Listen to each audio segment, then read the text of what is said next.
Welcome to the Deep Dive, where we cut through the noise to get to the core of what you need to know. Today, we're plunging into, well, a topic that for many is a cherished tradition, a profound way to connect with nature, and a powerful lesson in self-reliance. Yet it's also an activity often fraught with potential pitfalls, especially when you introduce children to it. We're talking about taking kids hunting. Our source material for this deep dive, an article titled Mistakes Made When Hunting with Kids from Basecamp Leasing, really drives home this tension.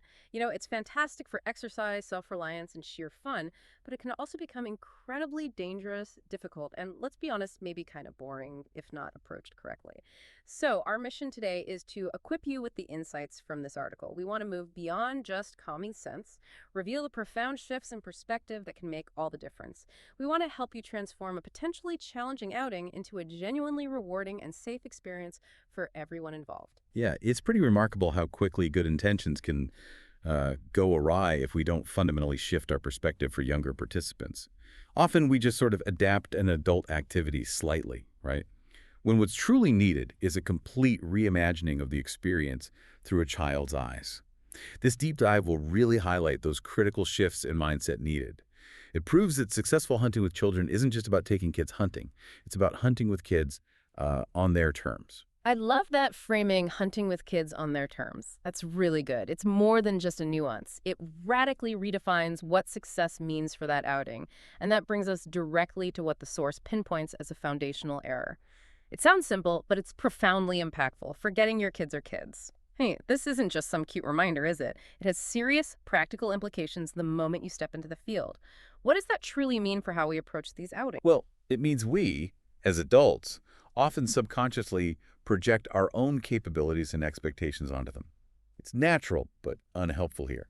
I mean, our bodies are simply built differently. Children cannot travel as far, walk as quickly, or endure the same extremes of heat and cold for as long as we can. It's just biology. Pushing them beyond their limits isn't just uncomfortable, it actively poisons the experience for them. The article is pretty blunt about it. If you berate your kids for not meeting your endurance standards, you're practically guaranteeing they'll hate hunting. Right, and that's the exact opposite of what you want. And beyond just the physical stuff, there's their developmental stage to consider, right? Their brains work differently too. Exactly. Kids will lose things, a glove, maybe a compass, maybe even that snack bag you packed carefully. Happens every time. And they'll speak when they should be silent because their impulse control, well, it's still developing. That's normal. They might fail to adequately camouflage themselves because they're not yet thinking with the survival instincts of a, seasoned hunter. Okay, but let me play devil's advocate for just a second here. For many people, hunting is about the harvest, maybe even the trophy. Isn't there a risk that by focusing so heavily on the child's fun and maybe going after lesser game, we dilute the very essence of what traditional hunting means to some? That's a really crucial question, and it highlights the core paradigm shift we're talking about. And we connect this to the wider philosophy of introducing new generations to a tradition. Well, the initial goal probably shouldn't be about the harvest. It's about cultivating a positive shared experience, first and foremost. If we prioritize the harvest over the child's engagement and enjoyment, we risk losing them to the tradition entirely, like forever. Okay. So the integrity of that first outing, maybe the first few, transforms. Success isn't the kill. It's fostering a love for the outdoors, an understanding of nature, and critically, a desire to participate again. Sometimes those childish behaviors can even turn into unexpected teaching moments. I remember one outing where a kid, getting frustrated by the quiet, started mimicking a squirrel, like chasing nuts. It broke the tension, made everyone smile, but then by mimicking the animal, he actually became more observant. When a real one appeared, just minutes later, he spotted it first. That's a great illustration of how those moments, the unexpected ones, can actually enrich the whole thing. So the takeaway here is that by embracing those differences, setting entirely new expectations, we can transform potential frustration into engaging learning and genuine excitement. What I found particularly insightful from the article here is how they suggest making this transformation Yeah. by involving your kids directly and actively making it fun. Seems obvious, but how? Oh, yeah. Well, the source recommends involving them right from the planning stages. Don't just announce, we're going hunting. Explain why you're targeting specific game. Maybe it's for food, maybe population management, and what steps you'll take to hunt it. Mhm. This helps them contribute, understand the safety aspects involved, and it turns those long treks through the woods from just a tiring walk into an important part of a shared mission. They're no longer just, tagging along, they're actively participating. And that direct involvement is absolutely key. Because children's attention spans are just a different beast entirely, aren't they? Oh, yeah. What might be a reasonable wait for you, sitting motionless for an hour, maybe two, that's an eternity for a child. To combat that boredom, the article wisely suggests having an arsenal of little games ready. Like what? Well, beyond identifying birds or plants, you could bring a small magnifying glass. Compete to find the tiniest insect, maybe? Yeah. Or play I Spy with natural elements, different types of bark, fungi, whatever. These aren't just time killers. They're active learning opportunities. They teach observation skills, deepen their connection to the environment, which ironically can make them more effective hunters down the road. That makes sense. It also extends to strategic game selection for those initial hunts, doesn't it? The source emphatically advises against going for deer for a child's first hunting experience. Right. Big mistake, usually. While deer is impressive, sure, deer hunts typically have lower success rates. You often come home empty-handed. That can lead to real disappointment for a kid. Yeah, you don't want that first memory to be failure. Instead, the article champions focusing on small, more abundant game. Think rabbits, squirrels. Much higher odds. Your chances of success are significantly higher, which is just crucial for building confidence and ensuring a rewarding, enjoyable experience right from the start. Get that first win. It's truly remarkable, really, how simple adjustments to our own expectations and the activities can transform a potentially miserable outing into something genuinely enjoyable and educational for everyone. It perfectly aligns with a child's natural curiosity and their innate desire to participate. By making these changes, you're not merely taking them hunting, you're inviting them into an experience meticulously tailored to them. You're laying a foundation for, hopefully, a lifelong passion. Okay, let's shift gears now. Moving from mindset to mechanics, if you will, we need to confront the critical area of safety.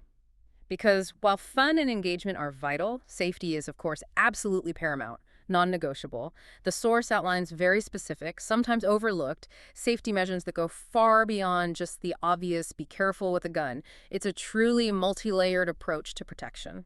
This really prompts us, as the adults, to ask, are we merely telling kids about safety rules?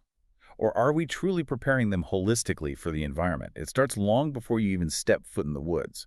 Pre-hunt preparation is critical. And what does that look like? You need to ensure children are well-versed in general woods dangers, identifying poisonous plants like poison ivy or oak, understanding how to keep a safe distance from potentially dangerous animals, snakes, bears, depending on where you are, and, crucially, knowing basic survival skills, how to build a simple fire, how to find or make shelter, in case, heaven forbid, they get separated from you. Wow, okay. That's more than just hunting tips. Those are fundamental survival skills. They are. Imagine this scenario. A child, excited, maybe a little overconfident, wanders just a bit too far. Knowing how to react calmly, how to signal, how to stay safe until help arrives, that's invaluable peace of mind for you and safety for them. Definitely. And then when it comes to the weapons themselves, the training and practice are non-negotiable. The article insists on necessary training classes. It notes most states offer hunter safety courses and specific youth hunting educational classes, often through their conservation departments.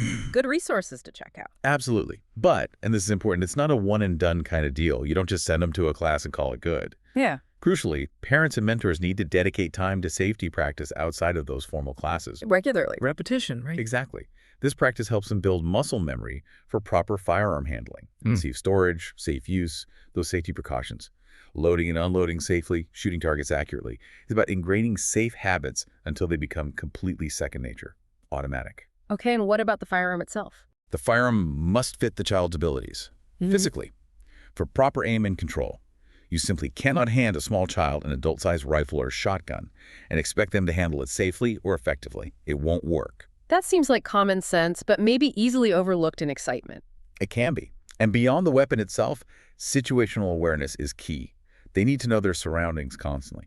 Blind spots, where they are in relation to other hunters, any nearby home sites, roads. Always know your target and what's beyond it. Absolutely. And a fundamental rule we often overlook in our eagerness, maybe when moving spots, is the absolute insistence on unloading firearms when not actively hunting, especially when navigating tricky terrain. Like crossing a fence or climbing over a fallen log. Precisely. It's so easy to think, oh, it's just for a second, but that's exactly when accidents happen. It's about ingrained discipline every single time, not just relying on good intentions. That's a powerful distinction. Discipline over intention. And speaking of overlooked safety aspects, the article highlights a truly surprising statistic. I found this fascinating. Apparently, far more hunters drown than die from gunshot wounds. Yeah, that one usually surprises people. It's not just a grim fact, though. It's a stark reminder that our mental checklist for hunting safety often suffers from a kind of tunnel vision, doesn't it? We focus so much on the obvious weapon risks, we might overlook other potentially more common environmental dangers. It really forces us to broaden our definition of preparedness. Indeed. That statistic is a real wake-up call. It emphasizes an often overlooked skill. Make sure your kids know how to swim. Seriously. It's a critical safety measure many might not immediately associate with hunting, yet it could literally be a lifesaver in your water bodies. Good point. And finally, the article touches on proper gear. Yeah, essential. And we're not just talking about comfort here, although that's important too. We mean proper size clothing that won't hinder their movement or snag on things, creating a safety hazard. And of course, critical cold weather gear, especially for their extremities, hands, feet, head. Prevent frostbite, hypothermia. Exactly. Which isn't just about health.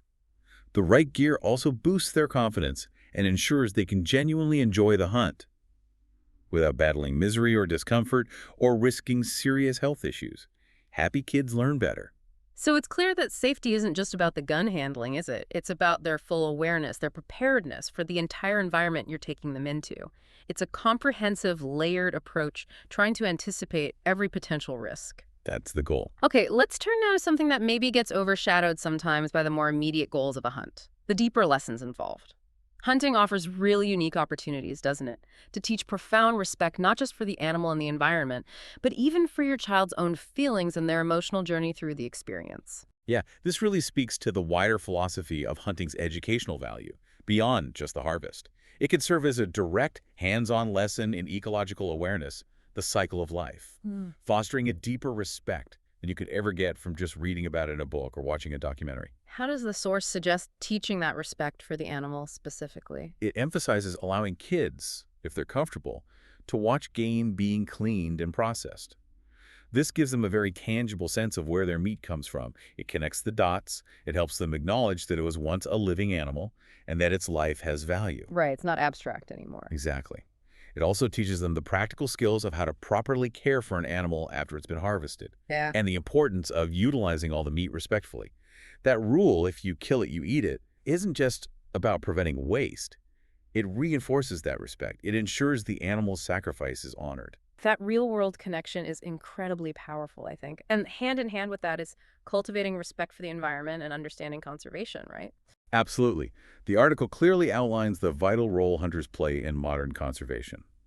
Hunters act as a crucial funding source through licenses and taxes on gear for state agencies that conserve habitat for all wildlife, not just game species. Many people don't realize that connection. No, they don't.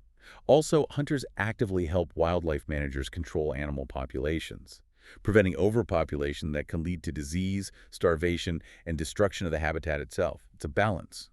Understanding this delicate balance helps children grasp their place in the ecosystem and the importance of preserving not just wildlife, but the hunting tradition responsibly for future generations. So it transforms them from just participants into, like, active stewards of the land. We're going to put it, stewards. But, beyond the wildlife and the wilderness, there's another crucial layer of respect we need to talk about, and that's respect for the child themselves, for their feelings.